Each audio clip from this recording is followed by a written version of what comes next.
Morning all. All right, so news of the day video for all you fine people for your Sunday, January the 21st. Starting with the Florida Panthers will be without Lockwood for the next 3 games. That's the suspension that was handed down yesterday by Department of Player Safety. And so, yeah, we'll see how Florida does. They're already without Barkov and will be without Barkov for their next game.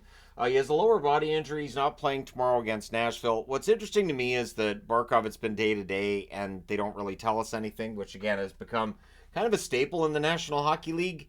The reality that they're just not going to tell us about the injuries, how long guys are going to be out, and it feels like with Barkov, he's been out for at least, I would think tomorrow would be a week worth of games that he's missed, but again, they just say day to day and leave it at that.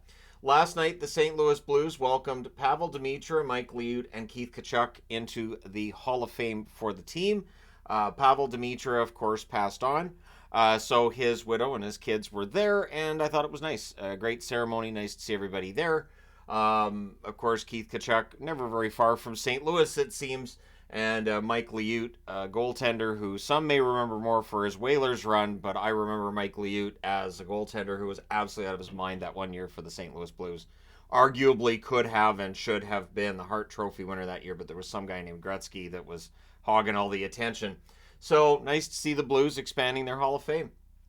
So the Celebrity All-Star Game captains have been revealed by the NHL. And there's some mixed responses to these four. Justin Bieber, because, of course, Justin Bieber's name will be there. Will Arnett. Arnett may very well end up... Like, Arnett's a good speaker, funny guy, so I could see him, doing some hosting type duties. Tate McRae, who I've seen a lot of people my age or around my age saying who. Tate McRae is somebody I would say who about as well, but... yeah, I know who she is, and I mean she's Canadian, and it should be great, should be fine. And Michael Bublé. From what I understand, Michael's a singer. I don't know much about him. I've seen some voice messages on my phone that purportedly are from him, but anyway, just weird. All right, so all the best to the four of them, especially that Bubbles guy. So Chicago news. Ryan Donato. A full participant at practice, so he could play tomorrow against the Vancouver Canucks, but Tyler Johnson and Connor Murphy won't. If it's a hockey player who's, NHL level, you're almost likely to see them not playing for Chicago right now. They're really a team that even when they're healthy, we know they're not a playoff team, but right now they're nowhere near healthy. So hopefully Johnson and Murphy do return later this week. Of course, they're without Bedard. That's the biggest name, but there's a bunch of others as well. It's a lot of players missing for Chicago. Jacob Markstrom is set to return. Wolf was sent down to the AHL in a corresponding move, so we could see Markstrom in the net for Calgary as soon as Tuesday. Of course, Markstrom, one of the best advanced stats goaltenders in the National Hockey League. We'll see if that has any effect on the Vezina. I'm not thinking that it necessarily does, but at any rate, Markstrom, it'll be good to see him back for Calgary, who, honestly, that loss last night against Edmonton, I thought they played well in that loss. Focus on the positives and just try to ignore some of the negatives. Which brings us to John Tavares. Tavares may very well be trying to focus on the positives and ignore the negatives. It's a 7-point drought for Tavares, which is the longest since he became a Toronto Maple Leaf, and he's on pace for 63 points. Now, keeping in mind that he is 33 years of age, and once players get into that age range, you will see a drop in production very often. It's absolutely standard. But the problem is, it's an $11 million cap hit for Tavares through next year. The one thing to keep an eye on with Tavares, there's not any chance he gets moved before the end of this season, but he has a $7,040,000 signing bonus that the Leafs pay him on July the 1st of this year. So after that, the actual money that he's owed is nowhere near that amount. The salary cap hit is really, really high. So if there's a team in the NHL that's going through some sort of a rebuild and can afford to take on a big cap hit, and if the Leafs are willing to pay the price that they may have to in order to get rid of a contract like that, this summer could be really interesting. So I'm just throwing that out there, just as sort of a hey, if the Leafs do decide to go in a different direction and move on from the core four. It's not going to be cheap for them to do it. They'd have to pay that signing bonus and then look to move that contract for the final year of it. But with the way that things have been going with Tavares lately, would I be overly surprised? Not really, but again, we'll see. There's still half a season left. I don't think Tavares is necessarily playing badly. It's just there's no luck for him right now. Mark Scheifele. Speaking of day-to-day injuries that we're kind of like, we'll see. He's going to miss at least one more game for the Winnipeg Jets. The Jets against Ottawa yesterday, they do get the 2 points, and when your team is winning, it's easier to hold a star player like Scheifele out of the lineup to make sure he's 100% when he comes back.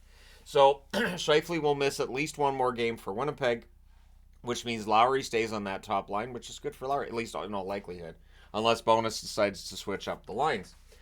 David Pagnotta, it appears, is the one that's broken this news that Corey Perry is likely headed to the Oilers. Frank Saravelli kind of pushed back on that a bit, but in the most recent tweet, Zeet, X, whatever you want to call it, he's saying, yeah, it looks like he is headed to Edmonton. So Corey Perry headed to the Oilers, probably league minimum contract. And for the Oilers, this is an interesting move. They're on a 13-game winning streak. That means that you're doing well on the ice. Usually means you've got good chemistry in the locker room. All four lines are running. But Corey Perry does give them some depth up front. Their 13 wins in a row is the most ever by a Canadian franchise in the NHL. So it's nice to see them set that record. And for the Oilers, they're 6 points behind the Vegas Golden Knights currently with 4 games in hand. So we'll see. But Corey Perry going to Edmonton. What's interesting is when all this went down with Chicago, immediately people said, well, he'll go to Edmonton. Edmonton takes on players who have had, falling outs with previous organizations. It's done pretty well. Evander Kane's the most obvious example of that. So, we'll see where Perry slots in. But I will say this, Corey Perry was playing quite well for the Chicago Blackhawks. The one thing to keep in mind with that, though, is he's probably not going to get the same amount of ice time in Edmonton as he was getting in Chicago. He's not going to be playing a top role. So don't say, hey, throw him into fantasy, that kind of thing. Because I don't know if we're going to see him score anywhere near the rate that he was in Chicago. So, we'll see how things work out with Perry. Lou Lamoriello and Patrick Waugh yesterday talking to the press. Patrick Waugh saying that the 2001 Stanley Cup Final is a topic that they don't want to discuss, or that Lou doesn't want to discuss, because Patrick Waugh won that Stanley Cup Final for the Colorado Avalanche against Lou Lamoriello's New Jersey Devils. The Devils, of course, in 2001 were going for back-to-back Stanley Cups, which they were really close to in 2001. It's the one thing with those 3 Stanley Cups for New Jersey, none of them are consecutive, 95, 2000, and 2003. But what's interesting about this is Lou Lamoriello saying Patrick Waugh was the only candidate, the only coach that he really wanted to bring in. And while there's been a lot of discussion about where Patrick Waugh would go and who was going to, who's going to hire Waugh, the obvious one that got mentioned a lot would be Montreal, but like Ottawa. Ottawa's one, too, that got mentioned a lot. Now he's with the Islanders. And it sounds like this is something that I don't think this necessarily just happened overnight either. But Waugh behind the bench in New York for the Islanders. I think that's the right move.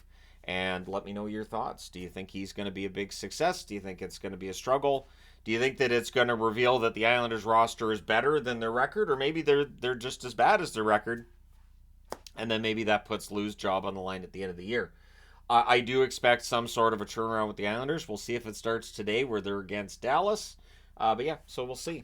Let me know your thoughts in the comments section below as always. Don't forget to hit like and subscribe if you have not done so already. Thank you guys so much for watching, for all your support. I will talk to you again soon.